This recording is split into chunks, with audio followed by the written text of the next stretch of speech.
तारा भांग के सवाद में तमाजाता हो, बड़ी ताजाता हो।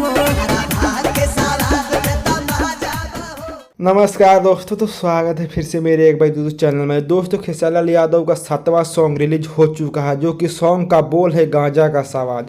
जो कि खेसारी लाल यादव का अभी तक 7वां सॉन्ग जो कि भोल बम के नाम पे सॉन्ग रिलीज हो चुका है। और ये जो गांजा का सवाद है, ये बहुत ही 6 सॉन्ग में से सबसे सुपर हिट सॉन्ग है गांजा का सवाद, क्योंकि ये आम के सवाद जो गाना आया था खेसारी लाल यादव को, उसी पर लेकर ये गांजा का सवाद बहुत ही सुपर हिट। अगर आप नहीं सुने हैं तो जरूर जाकर सुने और कमेंट करके बताएं कि ये सॉन्ग कैसा है और पवन सिंह का सॉन्ग का रिकॉर्ड तोड़ पाएगा कि नहीं तोड़ पाएगा।